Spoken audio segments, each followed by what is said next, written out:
Hello, and welcome back to the Transform Wellness Clinic. I'm Dr. Bradford Perkins, and today we're going to talk about a hot topic in today's regenerative medicine, NAD. So, NAD, also called NAD+, is nicotinamide adenine dinucleotide. This is a vital coenzyme found in every cell of our body. There are two forms, an oxidized form and a reduced form, and there is a recycling of NAD typically in our cells. This is a key electron carrier in metabolism and mitochondrial ATP production. What that means is it's key to making cellular energy. We are not able to fully make the potential energy if we don't have enough NAD.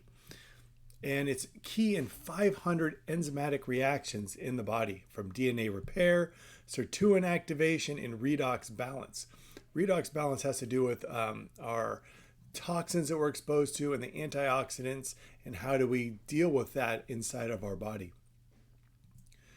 So NAD is linked with several hallmarks of aging. Now, I do have another video coming out about the hallmarks of aging, but you can see NAD is key in several hallmarks, from how stable our genome is, telomere attrition, epigenetic changes, deregulated nutrient sensing, that's with mTOR, if you've heard of that, mitochondrial dysfunction.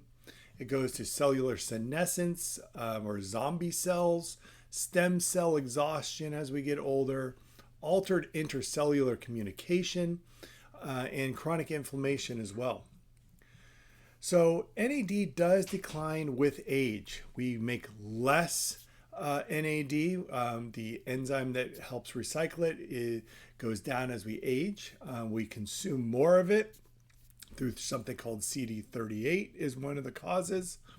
We get exposed to toxins, and that's where DNA repair enzymes come in.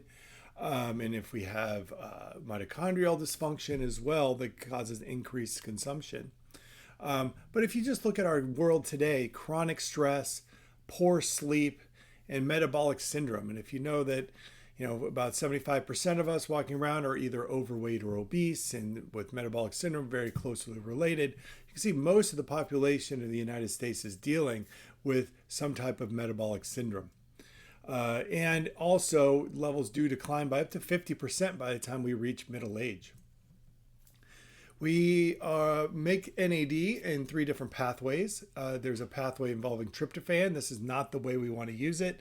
This is a minor pathway, but this pathway is triggered by inflammation, but there's a lot of problems with triggering this pathway, and that's a different kind of talk.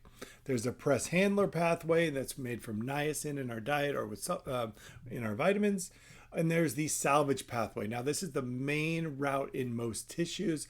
We recycle the NAD and then becomes nicotinamide, which is NAM. And we're going to go look about this deeper in a minute. So here's what the salvage pathway is. So NAD gets consumed up, turns into NAM, and then there's this key enzyme called NNMT. That's what recycles it back into NMN, and you've heard of that as a supplement, I'm sure. And then that gets put it back into the NAD cycle. So this enzyme is affected by stress, inflammation, and poor sleep habits or circadian rhythm. So that can also be, night shift workers as well. So then we have our NAD consumer, which is CD38, and this is expressed on our immune cells and inflammatory cells. So if we're living in this inflamed state, either because of infections, because of adipose tissue, because of toxins, because of aging itself, or maybe even because of cancer, unfortunately, CD38 does get upregulated. This leads to lower NAD availability and mitochondrial dysfunction. Because we want to our body's like, hey, we need to go into conservation mode instead of building mode. There are ways to inhibit CD38. Exercise is a great way to inhibit it. Quercetin, as well as Apigenin. Apigenin is going to be stronger than quercetin, truthfully. Then we have this other enzyme called NNMT. This is the NAD pathway regulator. So this takes the NAMs and then it can convert the NAM into the something called methyl NAM, and it removes it from the salvage pathway. So going back to NAM, so you have that NAMPT enzyme, and then you have this NNMT enzyme. So and they're both activated with issues with chronic stress, poor sleep, and that metabolic syndrome as well. The high sugar diet, insulin resistance, excess adipose tissue, inflammation. So you can see poor sleep, inflammation, and metabolic syndrome is going to keep coming up. So ways to inhibit it are 5-amino-1-MQ. That's a direct inhibitor. That's very potent. There is something called 1-MNA. This is more of a regulator supplement. Other ways to help restore it, restore your methyl pools, because when we're going through all this, we're eating up a lot of our B vitamins and our methylators. And exercise, again. Diet also, anti-inflammatory diet, decreasing blood sugar, decreasing weight's also important. So what is methylation? Methylation is a process that regulates detoxification. That's phase 2 detox, regulates our neurotransmitters and gene expression. So NAD metabolism and methylation are tightly linked. So if we have low amounts of methylation, we accumulate NAM and methyl NAM, and it slows down that recycling. So if someone is using NAD, either IV or with oral boosters, you always want to make sure you have some type of methyl donors to help prevent the fatigue and headaches and other issues when it comes to methylation or low methylation. Glutathione is also an important aspect here. This is our master antioxidant and detoxifier, but we need NAD for this as well. So NADPH, which is derived from NAD, is required to recycle oxidized glutathione. So NAD goes into how we're recycling our glutathione as well. So when we have low NAD or NADPH, it impairs our glutathione recycling, leading to oxidative stress and mitochondrial damage. So now you're seeing that we're getting low NAD, which increases inflammation, increases oxidative stress. Low glutathione increases inflammation. You can just see this is just a firestorm inside our cells. So what toxins and mold both deplete NAD and glutathione. So how do we restore the NAD and glutathione? You can do IV glutathione with NAD, and you can also use antioxidant supports like alpha lipoic acid, vitamin C, and acetylcysteine. You can also use topical glutathione. I like a product, Glutaral. So just kind of recap. Here are the factors that lower NAD. So aging and inflammation, overactivation of our CD38 and our PARPs, sleep deprivation, circadian disruption, alcohol, smoking, any type of metabolic stress, and nutrient deficiencies, especially our B vitamins and magnesium. So how do we boost our NAD naturally? That's going to be the first thing we're going to talk about. So exercise, number one, that stimulates the NAMPT enzyme, helps downregulate that NNMT enzyme we talked about. Intermittent fasting, caloric restriction, kind of the stuff we think of if we want to live a healthy lifestyle. That helps boost our NAD naturally. Optimize our sleep, make sure we're aligning our circadian rhythm. So you don't want to go to sleep later than midnight. I try to tell people between 10 to 11. Cold exposure actually does help boost NAD. That's by activating something called AMPK, which you'll learn about in a different video. But you don't want to do cold exposure right after lifting weights. That's also a different video, but that's the one caveat there. Eating niacin-rich foods, tuna, chicken, mushrooms. You want to make sure you're getting your polyphenols in. That's things that are going to have resveratrol, quercetin in it, grapes, apples, things like that. And you want to make sure you have enough methyl donors, B12, folic acid. That can be from your diet, but about 50% of us have issues with methylation. So a lot of times, a good quality methylated B vitamin. So what about IV NAD? Now, I am a proponent of IV NAD, but there is controversy about IV NAD. NAD is too large to cross the cell membrane.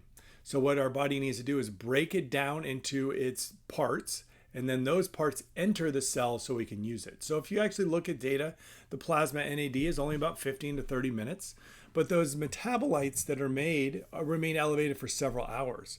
So we raise the NAD and NMN, then that diffuses into the tissues of the cell so we can then salvage it, especially in the liver, brain, and muscle. NAD also suppresses CD38-driven inflammation, so it helps calm down that inflammation. And you do want to combine it with methylation to prevent the side effects that some people get with NAD, like headaches and fatigue. Here are some NAD boosters that are oral. There's NMN. There's a nicotide NR is also used, nicotinamide riboside. That's the precursor to NMN. And then there's something called Nuchido TIME, which is activates multiple different pathways to help recycle NAD. Apigenin we talked about as a CD38 inhibitor. You have 1-MNA, which is an NNMT modulator. It's also good for the vascular system, and it's an anti-inflammatory. And then 5-amino-1-MQ is an NNMT inhibitor, which you really only want to do for short spurts of time for a metabolic reset. When we're using it, Nuchido TIME can be a daily one. NR can be a daily one. Apigenin's good with oral NAD, so we can recycle it, especially if we're an inflamed person. So there's different times to use each of these. So this is kind of summary, when to think, if you're fatigued, detox, longevity, you're going to do IV NAD, you want to start with, make sure you have your some methylators on board. Some people will start with something like a Myers cocktail, then do the NAD, and then finish off with glutathione, because it's kind of, you're getting what you need, you're boosting the NAD, and then you need to kind of clean up at the end with the glutathione. Inflammation, I think IV NAD is a great way to do it. Add some Apigenin in to help decrease that CD38. Someone has a lot of metabolic dysfunction or weight plateau, adding some 5-amino-1-MQ in, it does help with visceral fat as well. Someone has more vascular issues, then adding 1-MNA might be a better option. So, you do want to look at lab markers and monitor patients. Functional markers, just like, how is your energy? How is your sleep? Are you feeling clear-headed? Labs to look at is homocysteine. That looks at your methylation balance. You can look at a red blood cell magnesium. You can look at an organic acids test. That is a urine test that looks at how well your mitochondria are functioning. And there's things that are causing issues in the mitochondria. And you can look at a urine test called an 8-OHDG, and that looks for oxidative DNA damage. So if that's elevated, there's definite damage to the DNA going on. So in summary, NAD is the cornerstone of cellular energy and longevity. It declines with age, stress, toxins, and inflammation. And then the salvage pathway we talked about, the salvage pathway health determines resilience to all these different aspects. So to restore our NAD, we want to think about lifestyle, number one, methylation, glutathione support, and precision supplementation that can help reverse the biological aging trends that we're seeing.